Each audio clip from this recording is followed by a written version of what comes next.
As I've grown into adulthood, I've begun to notice the ways in which I surround myself with memories.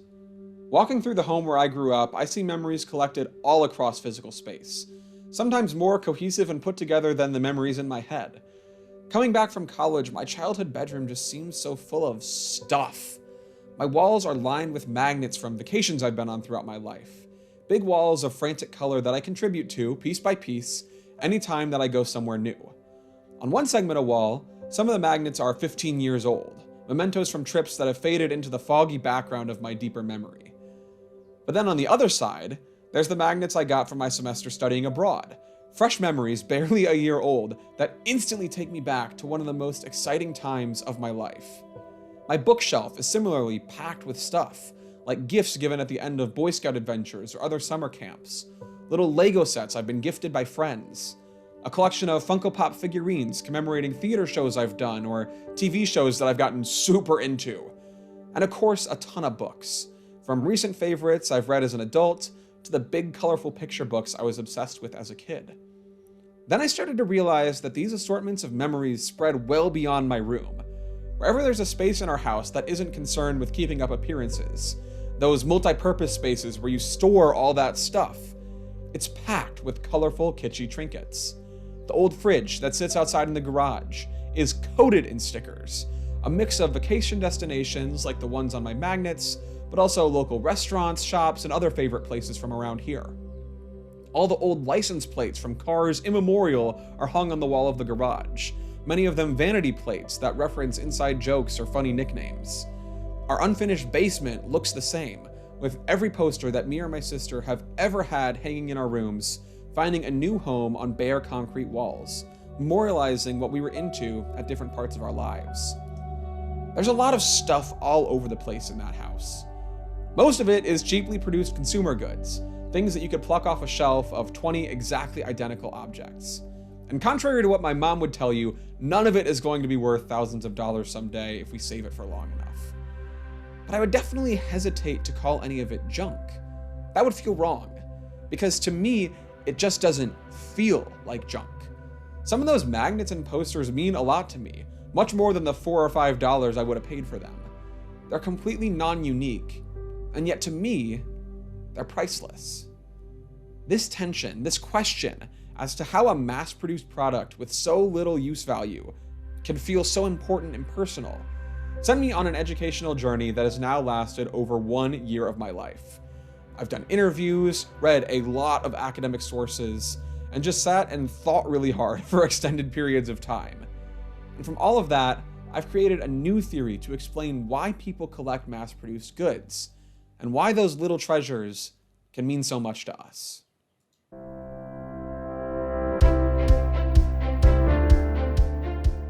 So, the concept that I came up with to give a name to these collections of objects is called the Pleasure Archive. And no, that's not something out of 50 Shades of Grey, I've heard it all before. No, it's a name that is as simple as possible to really get to the heart of what these collections represent. The first part is pleasure. And pleasure is just the broadest possible word to describe the positive emotions that are represented in these collections. Some of them might make you happy, that's true, but a lot of the emotions at play in the Pleasure Archive are more complicated than that. Some of that pleasure might be exciting, big bursts of energy that you feel when you think of a movie series that you really love, or are reminded of a friend that you're going to see later that day. Some of the pleasure at play might be more subdued, though, a kind of longing nostalgia for past periods of your life, or even bittersweetness, a mixture of happy times in the past with the grief that exists in the present. That's a lot more complex than just these things make me happy, so pleasure is a word that tries to capture all of that sentiment. The second part, archive, implies the huge variety of objects that exist in some of these collections. Those stickers on the fridge or magnets on my wall have dozens of different pieces, made of different materials, all mixed and matched together, different sizes and different shapes. But when I look at them all together, they feel like one cohesive whole. They all just kind of fit together, as different as they are. The only thing that ties all of these different objects together is you, the owner, the curator. Each one of these objects has your own personal stamp on it because you are the one choosing to display it. If you had the chance to pick out the entries in this archive, obviously you'll value them aesthetically. You'll like the color, you'll like the thing that they depict. But even if you didn't get that chance, If these objects were given to you as a gift from someone else, for example, you're still the one choosing to display them. There's nothing that says you have to put these things on display, at least most of the time. So when you put those two words together, that's what you get. A collection of yourself, of the things that you love and enjoy. An archive, a mixture of objects from various sources and with various stories that is comprised of pleasure, positive emotions in every possible form you can imagine. The Pleasure Archive. That's all there is to it. What makes the Pleasure Archive so special, and the reason why people will spend their hard-earned money on these little trinkets, is that it takes all that pleasure that already exists inside your mind and externalizes it, placing it onto the physical landscape of your life. Because the mind isn't always the most consistent thing. Even memories of things that we love, like particular memories with friends, or little day trips that you took, or shows that you binged in one weekend. Those things can fade away from memory too. You can still access them if you need to, but sometimes it takes a little bit of a reminder. By buying objects for your Pleasure Archive, you are intentionally putting a reminder like that into your daily routine. Whether your Pleasure Archive is a permanent fixture in your home, or on your desk at work, or even mobile collections like stickers placed on a car bumper, or a laptop or water bottle, it's there in physical space. You'll see it over the course of your day, and just looking at it, you can get a little bit of a pick-me-up. And because the Pleasure Archive kind of becomes its own entity, greater than just the sum of its parts, you don't have to sit there and daydream about your happy memories forever in order for the Pleasure Archive to work. When I look at those magnets or those Funko Pop figurines, I rarely ever sit and examine each one of them in turn and think about what they mean. What I usually do instead is give them a glance over and recognize that they're all there side by side, reflecting all the different things that I love. And it's enough to make me feel happy, to give me some energy, to relax me when things are going wrong. And this brings me to the most important reason that Pleasure Archives work so well at making you happy. They're very stable. No matter what mental state you're in, that Pleasure Archive is still there exactly the same as it was yesterday. And it proves to you how much love there is in your life.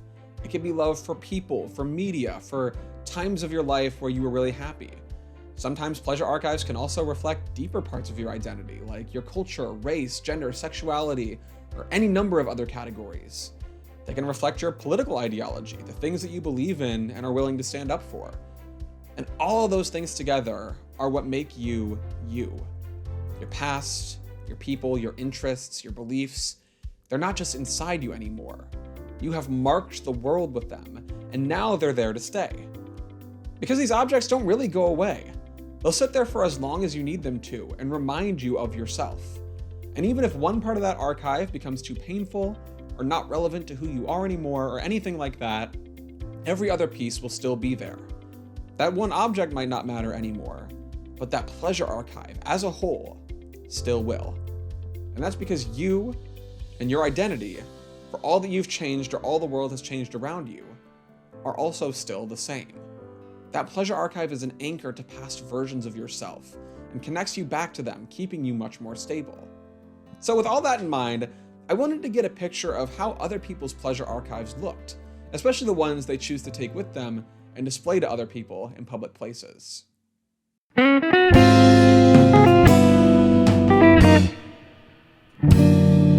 Alright, so we're here at the Danforth University Center, the Duck for short, and we're going to walk around inside and see what people have as stickers on their laptops. So there's all kinds of different memories and stuff, kinds of happiness that can be represented on your laptop. So we're going to see what people have. As soon as I started asking people about their laptop stickers, one of the first things that became apparent was how often place was represented. And that's not me editorializing. That's how they describe the stickers themselves. I think a recurring theme throughout these is place.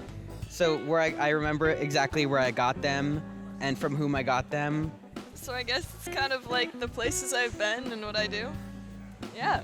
Many stickers reflected places that people had traveled, cool things that they'd seen. Some about the travels I've done, a lot about hiking, skiing, being outdoors. Places I've traveled to. This is from Switzerland, where I went to with my family. This is from a road trip I took in Nashville.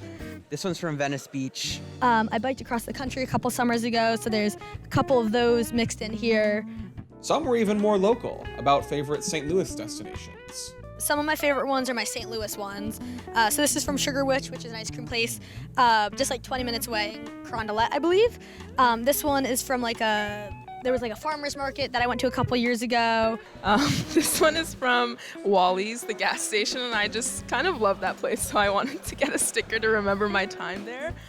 A lot of St. Louis memories in there. And of course, lots of people were also representing the things they do here at WashU, ways that they've made this new space their home. WashU, because that's where we are. This one, of course, I have to rep WashU. I got these 2 stickers from my ultimate frisbee team. Our mascot is trained, so that's our thing, and I wanted to rep that as well. And then there's some from WashU, I have a little ampersand symbol, and then this is from the WashU Arboretum because I took a class in that last semester, and it was really fun. This one I got working as a TUSA. This one's a Sam Fox sticker. And then I'm a Global Studies major, so I have the Global Studies sticker. This one from the Educational Studies Department. I'm an Ed Studies minor. Even as WashU feels like a home, though, many stickers reflected the places that people had come from, homes that are now far away. I have the proper pronunciation of Appalachia for individuals who are from Appalachia, because that's part of my identity as being someone from Kentucky and specifically representing rural populations here at WashU. Oh, these ones are from Hawaii. I'm from Hawaii, so I wanted to have something that represents my home. So I'm from Colorado. A lot of these stickers are from Colorado. It's a big part of my identity. So I have some of my favorite places I've been and ski resorts and stuff like that. Cats in a box. These look like my cats at home, and I miss them, and I love animals.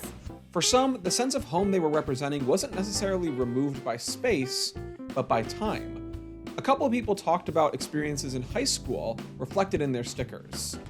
This says Sterling Forest State Park, and this was a park that I went to on a field trip 2 years in a row with my high school biology and ecology teacher. So I got this one from a summer camp that I went to that kind of developed my interest in environmentalism. Let's see, these 2 are from mock trial. I did mock trial in high school, and I was really proud of that, so I wanted to put it on my laptop as well. This is the Hackley Honey logo, which is where I went to high school, and I founded the Pollinator Club, and we made logos for the honey that we harvested, which is cool. And many talked about important friendships that are represented in sticker form. This I got from my friend Anna Jurdy. The first ones, I'll go with this one, and this one. I just got them from my friend. I got these 2 from a friend that I have back home in Oregon. She gave them to me for my birthday. This one of my friends from high school had a phase where she wanted to make stickers, and so I bought one from her. This one I got from my friend after I went through an episode, and she comforted me with a sticker that says, "You are precious, friend." So I worked in Berlin last summer and made some friends with some DJs, and they just started their own collective and label, and so this is their sticker. There's also a lot of personal expression at play in these stickers. People represent political beliefs they hold and causes they support. I got an RBG quote, Black Trans Lives Matter. Some about feminism. Mental health matters, because it does. A lot of them are environmental themed. This says save the bees, protect the trees, clean the seas, because my mom got it for me, and she knows that I like the environment. I've got a AOC saying, but hey, bitches get shit done, and there's a little gay frog on her shoulder.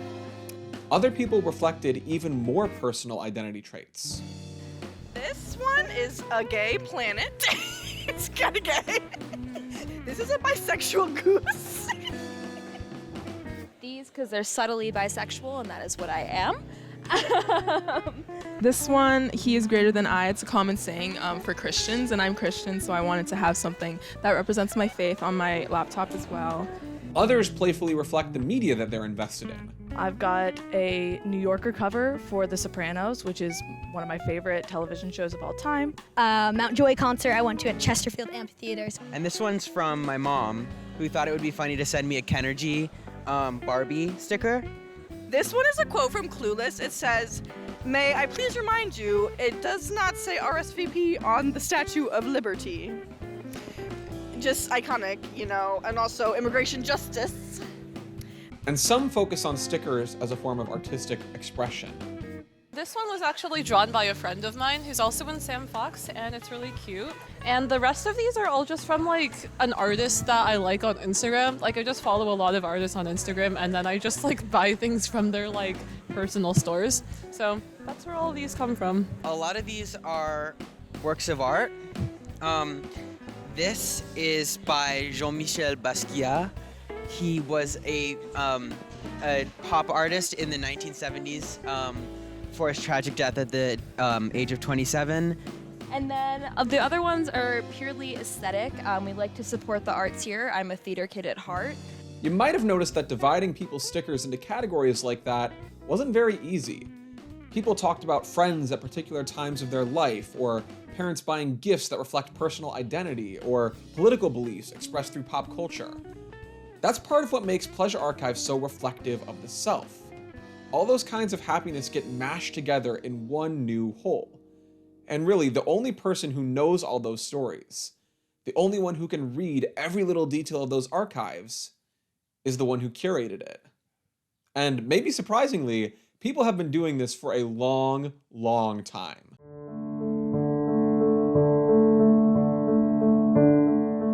While laptop stickers are a great example of how Pleasure Archives work today, the practices of assembling little pieces of your life in a way that represents yourself is a pretty old phenomenon, one that dates back, in the United States at least, to the Civil War.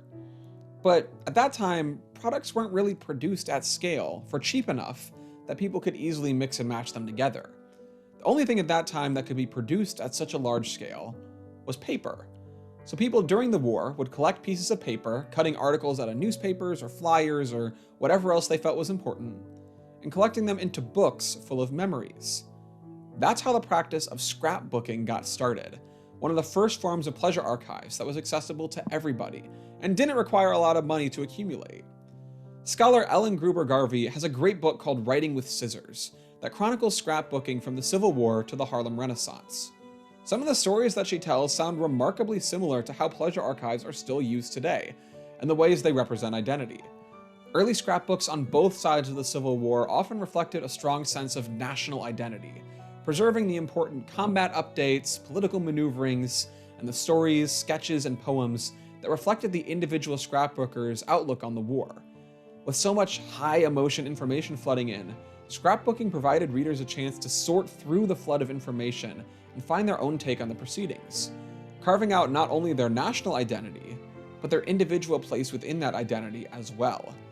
After the war, activists for both the women's rights movement and the Reconstruction-era push for racial equality used scrapbooks to form their own stories and narratives.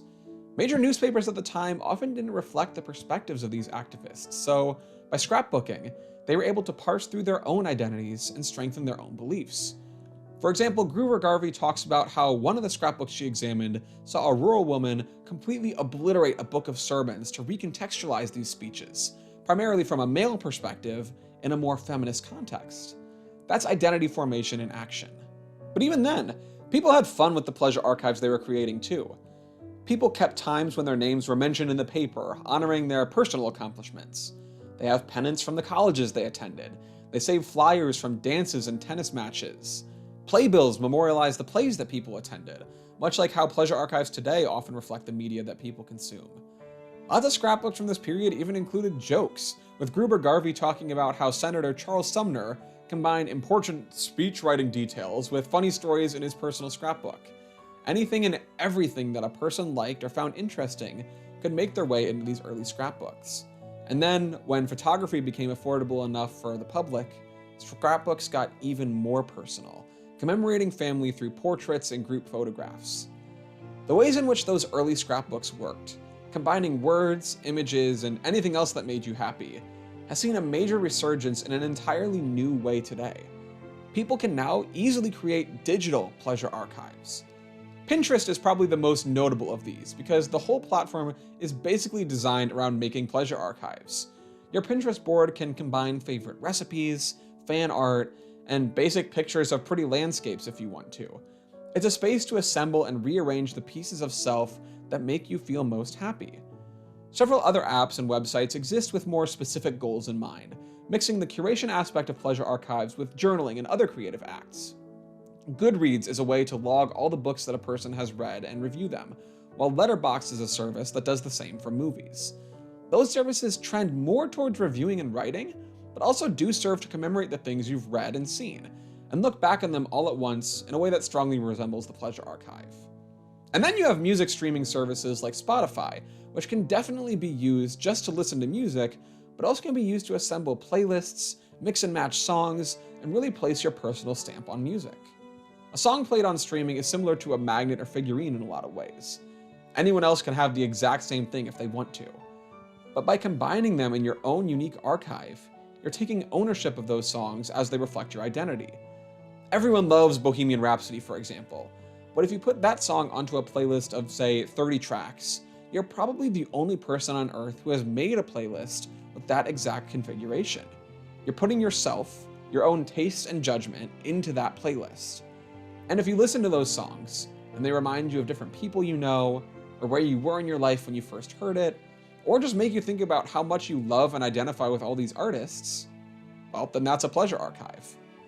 The thing that makes a digital pleasure archive a little different from the physical ones I talked about earlier is that you're trading freedom for stability. You can create and delete playlists on Spotify basically at will, as long as you pay a subscription service. A site like Pinterest has infinite possibility for exchange, meaning your pleasure archive can totally bend to your whim and reflect what you're into at any given moment. With physical objects, that's a lot harder. You usually have to buy every new entry, and it's harder to store a huge volume of things to mix and match. But remember, stability is one of the most important parts of the pleasure archive. When physical figurines are your chosen medium, those are going to stick around a lot longer and remind you of the past more often than a playlist that's constantly in flux. But the great thing about pleasure archives is, you don't have to have just one. My childhood bedroom should be proof enough of that.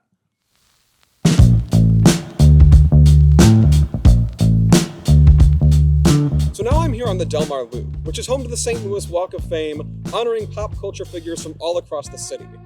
And while I'm here, I want to take a moment to highlight why fandom is such a frequent feature of pleasure archives. Because some pleasure archives necessarily include pop culture. Funko Pop figurines, like the ones I have at home, have been a major research focus for me. And all of them come from one media franchise or another. Funko, the company who produces them, represents over 1,000 licensed media franchises, and as of April 2024, have 15,238 different pop figurines that they sell. So there's a lot of room to mix and match and create a pleasure archive. But all of it is inevitably tied to pop culture. While people might not think of pop culture as forming a piece of your identity, it absolutely does. Fandoms, whether that be for sports teams, anime, musicians, or any other type of pop culture, are communities that are manufactured around a shared interest. Brands want to build communities around their products so people will keep coming back and engaging. Bobblehead figurines are a really good example of this, and a pertinent one, because Funko started out as a bobblehead company. In the 1990s, baseball teams were losing audiences who weren't as invested in the game anymore. To combat this, stadiums started giving away free bobbleheads as a way to encourage fans to come to particular games. When the game was over, fans got to bring a little piece of the team home with them, where they'd set it on a shelf, walk past it every day, and think about how much they loved their team. That sounds a lot like a pleasure archive. Companies like Funko are built on bringing that same principle to any brand. Displaying your love for a franchise can be a way to build connection, to start up a conversation with strangers. It's a way of fostering trust. When you meet somebody wearing a jersey from your favorite team, you know that you have something in common. That's an identity, just like anything else. But the biggest reason why fandom is so frequently included in pleasure archives is because, maybe surprisingly, it's one of the most stable identities there is. People hitch their identities onto a lot of different things, many of which are prone to change. The other people in your life are a very strong identity, but people are inconsistent. Even aside from something as dramatic as a loved one passing away, there are times when someone can't be there for you, or you're apart and lose touch, or any number of things. Defining yourself only by other people means you're leaving yourself vulnerable. But fandom? That's a pretty consistent thing. Sure, we can gripe about today's media landscape and the pervasiveness of reboots and reinterpretations, but even with all that, the original media is still always there. So including fandom in your pleasure archive, or even centering the archive around fandoms, is a great way to ensure that the pleasure archive as a whole remains stable, even as individual pieces might be in flux.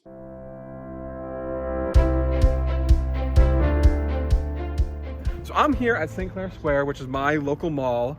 I have $75 to spend, and I'm gonna head in here to where there are like several different stores that sell a lot of Funko Pops and see first how many I can get for $75, and then also if I can create a pleasure archive that really speaks to me just from the pieces I'm able to assemble here. So let's go ahead and see how I do. Look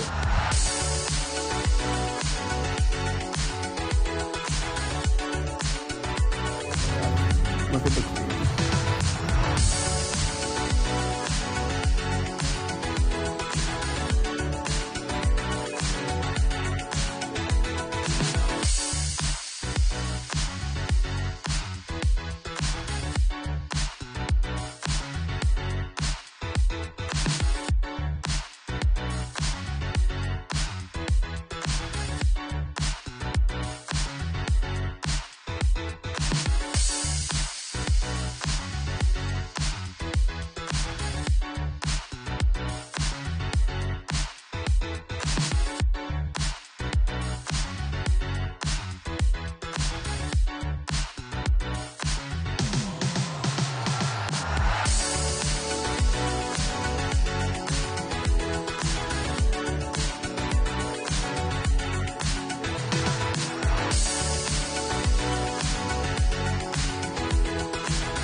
Okay, so here's what we got. We've got The Wicked Witch of the West from Wizard of Oz. This is like one of my mom's favorite movies that I watched a lot when I was a kid. I picked The Wicked Witch of the West specifically because she's so like fun and campy, you know, which I think still kind of resonates with me now as an adult. And then also like my family also loves Wicked, the musical, probably also because of this original movie. But I love how charming it is because it is old. It's like now almost 85 years old, I think, and it still holds up. So this is definitely a great one. And it's just funny to see. Oh my gosh, look, it's actually 85th anniversary. So I was right. I was right on the money. Yeah, so this is definitely a fun one. Then I've got Hostess Cupcake. I loved all Hostess products when I was a kid, and honestly still today. This is like a good thing to like throw in like a packed lunch for like a little dessert after you have like treated yourself by saving money and making yourself a sandwich. I remember when Hostess like went bankrupt for like a year and a half at one point, and I was really like sad because they were out of commission. And I feel like the Hostess Cupcake with like the spiral is like their most iconic item. So it was fun to see that there. And then I got Jimi Hendrix, which is really fun. I love his music. He is definitely the greatest like classic rock guitar player of all time. I really love All Along the Watchtower. because also I'm a big Bob Dylan fan, and that's originally a Dylan song, and I love that both of them think that the other person's version of the song is better. They're constantly complimenting each other. So this is a really fun one from like also like a fun period of rock music. And then I got the Penguin from The Batman, as played by Colin Farrell, who is one of my favorite actors and is like incredible in this role because he's under so much prosthetics and stuff, but you can still see him emote through it. And I think The Batman is my favorite superhero, and The Batman is my favorite superhero movie, I think. And this is a TV show that's coming out later this year that is starring the Penguin as the main character. I'm assuming I'm gonna love it, and if I do, then it'll be cool to know that I got this kind of before it even came out. And then I got Therizinosaurus. So this is from Jurassic World Dominion, which is a movie that I have never seen in my life. I love the original Jurassic Park, it's one of my favorite movies, but I've never seen this one. I don't know what scene this is from, but one of my favorite video games when I was a kid was Fossil Fighters on the Nintendo DS. And it was kind of like Pokemon, but just with dinosaurs. And Therizinosaurus, or Xeno, as he was called in the game for short, because this is too much of a mouthful for any kid to say, was like one of my favorite dinosaurs. So even though I really don't have any connection to this movie at all, this kind of character, he's got big claws, I don't know if you can see, is super cool to me. So I got that one. And then the last one I got, which is funny because it's actually used, is Amphibian Man from The Shape of Water, which is a great movie. I love Guillermo del Toro.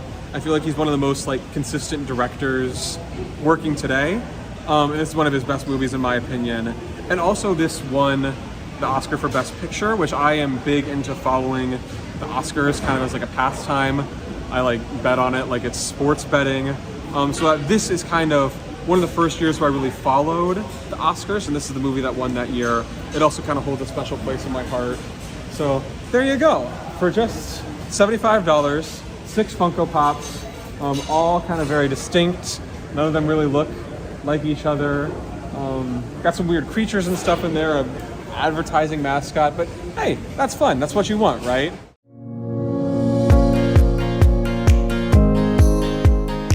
Me walking around making my own pleasure archive revealed to me an important part of the process that I don't think I've talked about enough. It's just really fun. I had a great time going down memory lane, even for Funko Pops that I didn't buy, and just being reminded of things that I hadn't thought about for a while.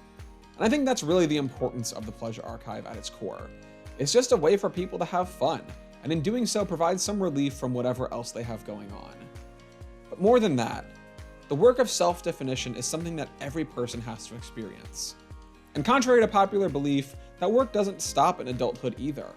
Life is constantly changing, and as the things we use to define ourselves come and go, keeping the self grounded and being intentional with self-care is absolutely essential.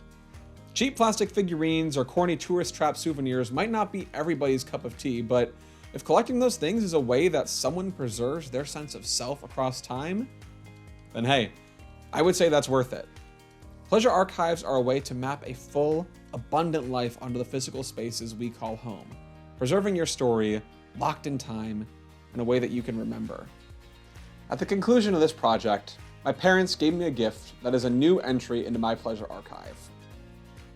A little personalized Funko Pop of myself. So if you don't believe me by now that you can literally put pieces of yourself into your pleasure archive, here's proof that you can literally put yourself into your pleasure archive. The possibilities are endless.